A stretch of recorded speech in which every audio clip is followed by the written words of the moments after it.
há uma guerra entre, da Quest, há uma guerra bem clara entre o Brasil que trabalha e produz contra o Brasil que não trabalha, ou se trabalha, trabalha pouco e praticamente nada produz, porque é uma população muito improdutiva. E isso inclui dois tipos de seres humanos.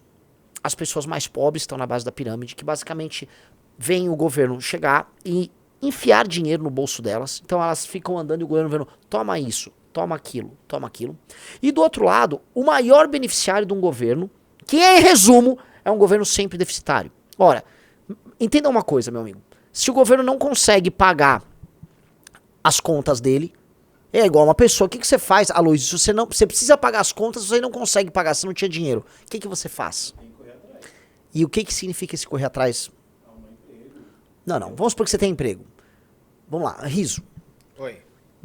Seu gasto é 10 e seu ganho é 8. Como você faz para pagar os dois de diferença? Dívida. Então, para o governo ficar botando dinheiro no bolso das pessoas, como ele próprio está deficitário, ele fica contraindo dívida. E ele fica nesse jogo de contrair dívida de um lado, enquanto dá o dinheiro nos mais pobres do outro. Neste jogo, bancos, instituições financeiras, detentores de título, fundos, eles ficam basicamente, né, com o seu capital preso, girando essa dívida, vivendo desses dividendos disso aí. A população mais pobre fica sendo abastecida, não sobra dinheiro para atividade produtiva, a classe média fica arrochada, o Brasil não cresce. E uma hora esse ciclo vai girar até colapsar. Que é o que está pintando que vai acontecer. E é tão óbvio que isso vai acontecer, todo mundo tá vendo que isso vai acontecer, todo mundo tá percebendo que esse é o desenho de um país que é pouco produtivo, que não faz nada para melhorar a sua própria produtividade, que é inimigo de reformas microeconômicas, amigas de quem trabalha e produz, que ainda assim as pessoas não se rebelam. Não há uma revolta por parte das pessoas, e os candidatos têm que enfrentar este modelo do PT, mentem e não traem um assunto como precisa ser trazido. Eu não vou ver já que sou, né, aparentemente pré-candidato, eu não estou vendo nos meus concorrentes diretos sequer a vontade de abordar o assunto como precisa ser abordado. Você, meu querido amigo Ratinho Júnior, você Zema, você Caiado, você Tarcísio, vocês não estão comprando a guerra do Brasil que trabalha e produz. Vocês estão comprando um discurso genérico.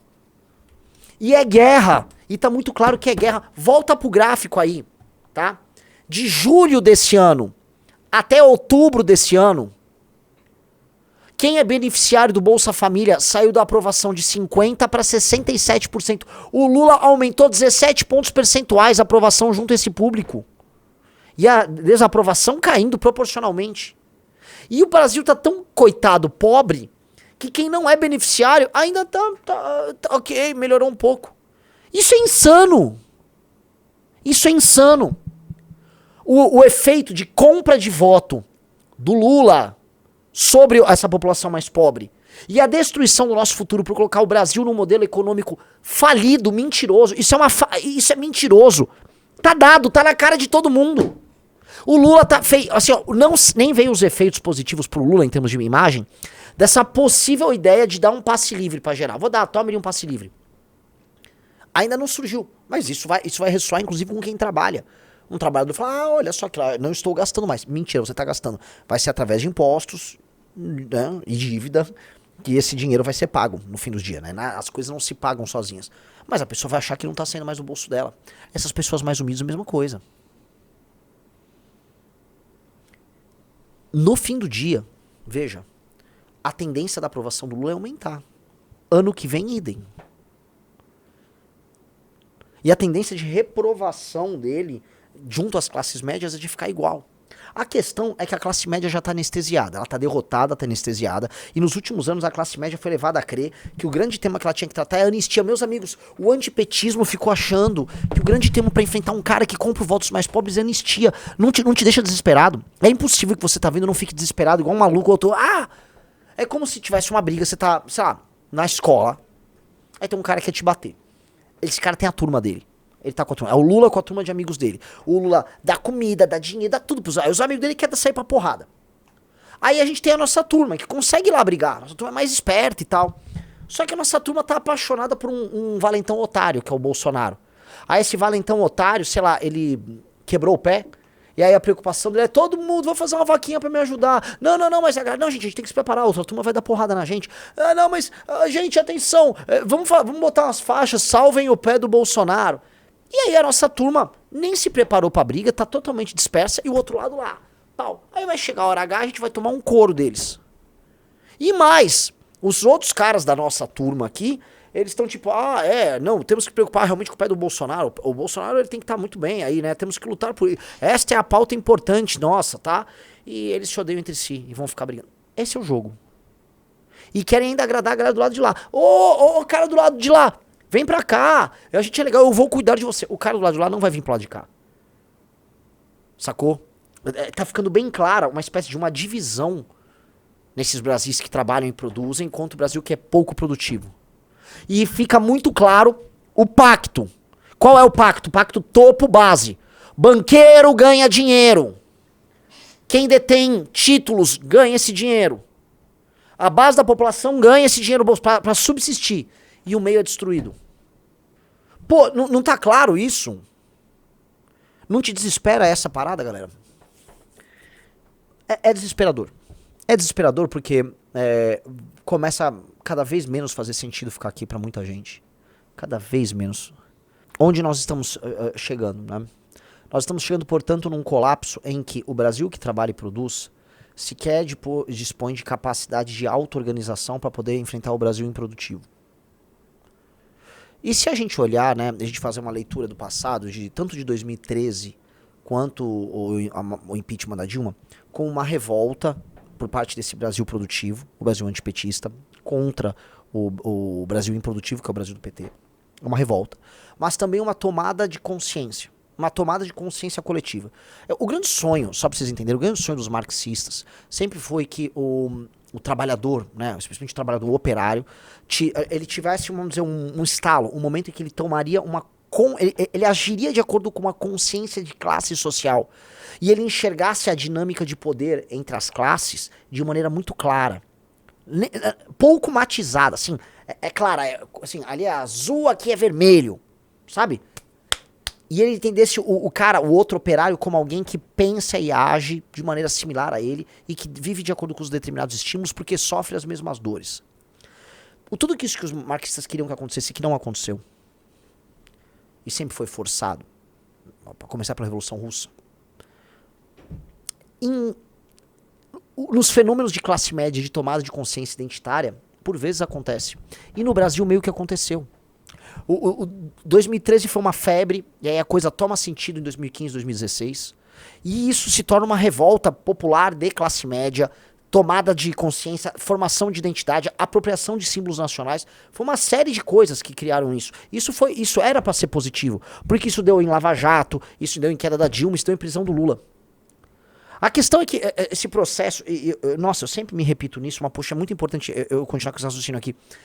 Isso foi dar no erro Bolsonaro, e aí foi ser conduzido pela personalidade do cara, e era uma personalidade burra que não entendeu nada do que era o processo, é um sujeito pequeno e tal.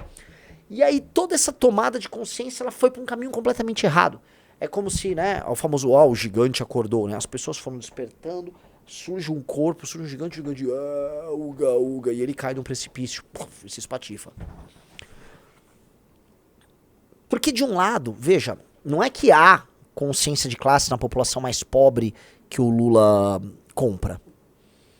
Há um coletivo de interesses e um sistema de estímulo quase pavloviano, em que a pessoa fica feliz conforme ela tem um interesse financeiro imediato atendido por parte do agente público. Então, é claro, né, e você criou ali, vamos dizer, uma cultura de dependência do Estado com base nisso. Você criou uma coisa meio que hereditária já, né? Já falei que tem assim, família que tem vó, filha e neta, as três recebendo auxílio de alguma sorte, especialmente Bolsa Família. E por quê? Né? O Lula, ele estabeleceu um vínculo com ele disso. Essas pessoas não são organizadas, mas ele consegue ter um controle férreo em termos eleitorais. Aí ele vai tomando os outros setores de pressão. A esquerda militante dentro das universidades, formando, vamos dizer, capital humano por aí, formando jovens, tanto que você tem muito jovem de esquerda, naturalmente. Aí você tem o funcionalismo, todos os sindicatos ligados ao funcionalismo, todos eles muito à esquerda, muito pró-PT. Você vai tendo elementos dentro da... Já citei os sindicatos, mas elementos dentro da máquina pública por consequência disso. Você vai ter a agenda identitária que vai pegar gays e mulheres, especialmente mulheres não casadas nesses elementos urbanos. Ou seja, você forma um coletivo ali, um catado que hoje no Brasil é majoritário. E ele, por mais que a gente saiba que o projeto de poder do PT tenha inúmeros questionamentos dentro do campo da esquerda, é natural que tenha, porque é um projeto que dialoga com o interesse de banqueiro o tempo todo, né? Ele mantém o Brasil nesse ciclo, que o banqueiro ganha e o pobre subsiste, e é um modelo por si só falido. Mas, por mais débil, por mais críticas que a própria esquerda faça a isso, ele ganha. Sacou? É um modelo frágil, ele não vai a lugar nenhum. Ele sequer entrega o tal do socialismo que eles querem. Mas ele ganha. E ele é um modelo que é feito pra ganhar. E ele ganha. Então, é como se as esquerdas ficassem presas assim, a gente ganha, mas o preço é que a gente não vai fazer nada. A gente vai ficar, né, mantendo uma parte da população sem fazer nada, dependente ali, mas votando, o topo da pirâmide ganhando muito, com um rentismo insano, o Brasil cada vez menos produtivo, você com cobertura cada vez mais curto. Então, tem um preço ali, e, né, mas tem um colapso também apontando. O nosso lado, que poderia ter a solução para o problema e resolver a equação Brasil, de modo a tornar o Brasil um país que deslancharia em termos econômicos, políticos e sociais, o nosso lado não conseguiu se organizar porque a tomada de consciência dele deu em Bolsonaro. Deu em Bolsonaro. E eu olho os nossos concorrentes diretos para 2026, galera, e assim, eu sou muito claro, sou muito cristalino nisso. Eles não sabem o que eles estão fazendo. Eles não sabem sequer o que eles querem. Eles não conseguem ver um palmo à frente do nariz. Isso é desesperador. Isso é um tanto quanto desesperador. Eu sei que isso oferece pra nós, e eu olho pra vocês que estão me assistindo falando isso assim, de maneira quase como um convite, vai. Isso naturalmente é um convite para que outras pessoas tragam uma solução. E é por isso que a criação do Partido Missão e o fato de a gente estar conseguindo ressoar com pessoas tão talentosas, tão boas nos últimos anos, isso me alenta, que eu falo, pô, beleza, as pessoas estão falando, cara, são vocês. Mas todo dia eu tenho que aprender uma solução nova, todo dia eu também vejo assim, o quão pequeno é a nossa estrutura comparada com a dos nossos adversários. E o que também me desespera é, conforme a gente vai descobrindo as respostas, e vai descobrindo a resposta, eu vejo, meu Deus, como é que ninguém viu isso antes? Como é que ninguém no campo da direita pensou em alterar o sistema de incentivos dentro da máquina pública para você melhorar a administração pública e diminuir a dependência do centrão? Como é que ninguém dentro do campo da direita nas últimas décadas não pensou em, sei lá, em como fazer reformas microeconômicas que, né, melhorassem a vida de quem trabalha e produz? Como é que ninguém pensou em soluções que, vamos dizer, leva o próprio Congresso a erro, né, no sentido de diminuir o próprio poder, mas que faça que ele vote no caminho certo? Por quê? Por que ninguém pensou? Por que ninguém está interessado nisso? Eu tendo a achar, porque, assim, né, lá vem a galera, o Renan vai falar de Roma, né? Mas a gente tem realmente uma elite que não tem nenhuma vocação para grandeza. E a ausência de vocação para grandeza, ela é horrível, cara. Você não pode ter uma nação em que você não ache que o seu próprio país não tenha ele em si uma vocação para ser o melhor lugar do mundo. Uma nação destinada a mandar no mundo, a influenciar no mundo, a dominar as coisas. Se você não tem uma noção de si que não seja grande, você não vai a lugar nenhum. E eu acho que o nosso problema começa muito aí. Quem detém poder no Brasil não tem grandeza em si e nem vê grandeza no Brasil. Eu acho que, assim, nós somos tão críticos ao Brasil que nós não conseguimos sequer idealizar. Porque, veja, para eu sair do ponto A para o ponto B, eu tenho que saber que há um ponto B e esse ponto B tem que ser melhor do que o ponto A. Só que a gente é tão crítico sobre o que nós temos no ponto A que nós sempre imaginamos que o ponto B será pior do que o ponto A. A gente sempre imagina que o futuro será pior, porque nós temos elementos e condições que são incuráveis. Nós temos o pior povo do mundo. Não, eu já vi aquelas discussões, não, o nosso terreno é horrível, a nossa geografia é toda ao contrário, os rios correm pra dentro, não sei o quê, nós temos um planalto, não sei o quê. Dane-se. Nós podemos ser grandiosos. E eu acho que a falta de um sonho, de uma ambição, de uma quase ilusão grandiosa, nos impede de alcançar coisas grandes. Por que eu volto pra Roma? Porque Roma, aqueles carinhas ali daquela cidade, tinham uma vocação e uma ambição tão desmedida, tão desmedida. E aí eles criaram, veja que é sobre ilusão e sistema de incentivo. Ilusão e sistema de incentivo. Eles pegaram essa ilusão que eles tinham, completamente arrogante. Os romanos tinham uma imagem de si muito arrogante. A história é repleta de vários enfrentamentos que eles tinham, porque eles estavam de joelhos pro Aníbal. Teve certos momentos na guerra que eles estavam de joelhos pro Aníbal. Aí o Aníbal mandava os negociadores, não negociamos. Os caras tá tudo esfaqueado, tudo cagado. Não negocio, todo quebrado. Que pretensão. Que arrogância. Só alguém muito fora, vamos dizer, muito iludido, no melhor sentido do termo, com o próprio papel no mundo, assume uma posição dessas, que é de uma altivez bizarra. Eu já vi, houve até, né, uma época no Twitter que faziam campanha sobre isso, lá daquele texugo do mel, né, o Honey Badger Doesn't Care, que é a ideia mano, é um bichinho merda que, mano, ele é muito valente, ele enfrenta os outros, enfrenta. Os romanos tinham isso, uma cara de pau no enfrentamento que eles tinham que assusta, né, de não desistir, de ir. E isso é por causa de uma ilusão. É por causa de uma crença férrea. E essa crença vem da elite. A crença não vem do povo. Povão. O povão quer segurança, quer comida. Era isso de um lado, e do outro um sistema de incentivos que criou uma máquina militar conquistadora que conquistou todo mundo importante à época. Um sistema de incentivos em que toda cidade conquistada tinha sua elite anexada à elite romana, e a incorporação da força de guerra dos homens ali às empreitadas romanas. Então eles tinham um ciclo quase infinito de novos homens sendo integrados para novas missões militares que conquistavam novas cidades e integravam novos homens à sua máquina militar. Então, quanto mais cidades Roma conquistava, mais capacidade de conquistar mais cidades Roma tinha. E os gregos não entenderam esse método. O Cartago tinha um pouco desse método, ela tinha uma máquina formidável, mas Roma criou um sistema de incentivos para a conquista em que os líderes, os generais que conquistavam cidades e que venciam e que entregavam grandes serviços para Roma, voltavam para a cidade e tinham um triunfo, portanto, sua família entrava para a história, o seu nome entrava para a história por conta dos seus feitos. Então o que interessava para um romano, no fundo, por mais que houvesse muita corrupção em Roma, era a ideia do triunfo, a ideia da perpetuação do seu nome em glória. Havia uma máquina, né, que era azeitada pra caramba pra funcionar e gerar soldados e gerar força de guerra. Isso mais uma ilusão, e a ilusão, quando se junta com o sistema de incentivo, ela funciona como um ciclo que se retroalimenta. Virou Roma. Aqui no Brasil, nós temos os sistemas de incentivos completamente errados, então as nossas elites, em vez de lutarem e serem recompensadas por entregas que dentro da lógica atual tem que fazer sentido, ela também acha que o Brasil é uma merda, e é um lugar só pra você explorar, então meio que se dane, sabe? Então você tem você é anti-Roma tanto no sistema de incentivos, quanto na qualidade das elites, e na visão e na ilusão que as elites têm. E naturalmente, assim, pessoal, não se iluda, naturalmente isso vai produzir um país muito pior pra você, mas incrivelmente pior. Imaginar que o seu país é uma nação que ela é governada para que seus banqueiros comprem os títulos da sua dívida enquanto o próprio Estado não consegue se bancar, e enquanto isso o Estado fica dando coisa para os mais pobres. Qual é a função da nação Brasil nesse sentido? É um depósito de gente que precisa ter coisa para comer? Dá um gás para ele cozinhar a comida que eu tô dando com o dinheiro que eu dei, né? É isso?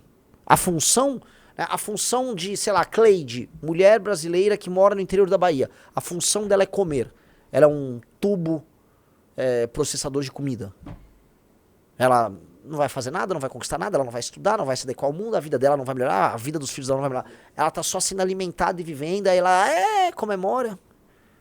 É isso? A nossa nação é para alimentar essa pessoa cuja vida em si nem tem portas ou vamos dizer, portas para ela ascender socialmente, conquistar coisas e conseguir. Não tem nada. É só um sistema de manutenção de uma lógica que ela é perversa. Quem tá no topo fica muito rico, nem sabe como gastar esse dinheiro. E é real. Ele só fica reinvestindo. Pra quem tá no topo, o Brasil ser um país com juros altos faz sentido pra caramba, faz sentido pra chuchu. É ou não é? É a ideia, e aí assim, né, aqueles raros momentos que a gente chega assim, o trabalhista, até tem uns comuns, concordamos aqui, virou um país de rentista mesmo. E os estímulos estão dados pra ser isso. O problema, conversando com uma pessoa que esteve conosco, muito, muito inteligente, a conversa foi bem interessante, é que em algum momento isso gera um problema de oferta brutal. Porque não há nenhum incentivo em você investir em atividades produtivas. Então, nós estamos, pelo amor de Deus, cara, num dos piores momentos nossos. Vocês estão vivenciando um dos piores momentos da história do Brasil, tranquilamente. Você vai falar, mentira, Renan, o Brasil teve momentos muito ruins. E naturalmente, a pessoa vai falar, mas sei lá, nos anos 50, o Brasil é um país rural, super pobre, as pessoas passavam fome. É verdade, mas a expectativa do futuro era gloriosa. A gente tá com um livro novo, que saiu no Clube do Livro, que é o livro do Stefan Zweig, né, O Brasil, o País do Futuro. Ou seja, havia um entendimento na primeira metade do século XX que o Brasil é o país do futuro.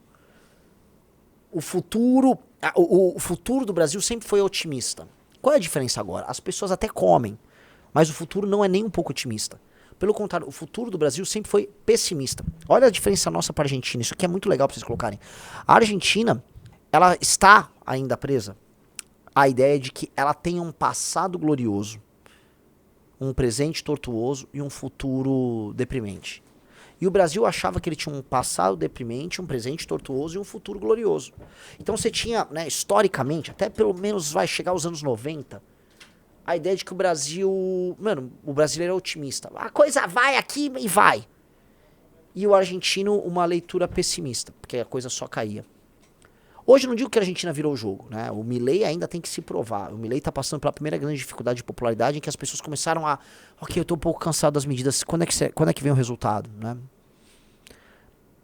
E isso é problemático, naturalmente, para ele. E pode ser que todo esse sonho da recuperação da Argentina caia.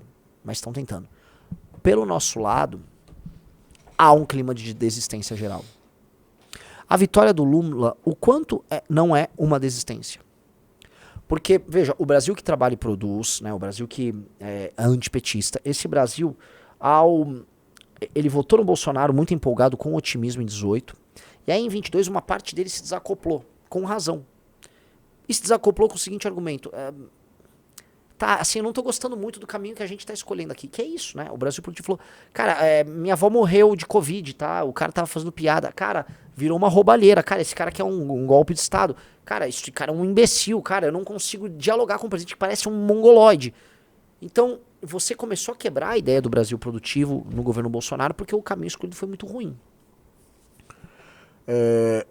E aí o Lula retorna ao poder a partir de 2023... e esse retorno é um retorno funcionando enquanto desistência.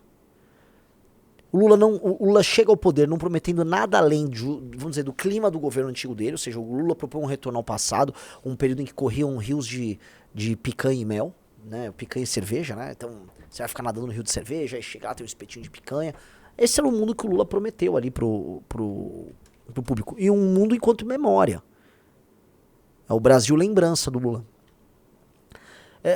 Mas, né, era outros tempos, era outro mundo, era outro Brasil. O Lula chegou, ele não entregou nada. Cara, o Brasil ficou 4 anos estagnado aqui com o governo Lula. Está 4 anos estagnado. E a única coisa é cavando espaços para jogar dinheiro nas pessoas mais pobres. Gente, isso aí não é... Isso não é futuro. Isso não é um país, o Brasil tá progredindo. Você comemorar que você tá entregando gás para as pessoas mais pobres e que você tem um novo programa assistencial para ajudar as pessoas mais pobres a comer, é apenas sintoma de que você está muito pobre e que talvez você esteja empobrecendo.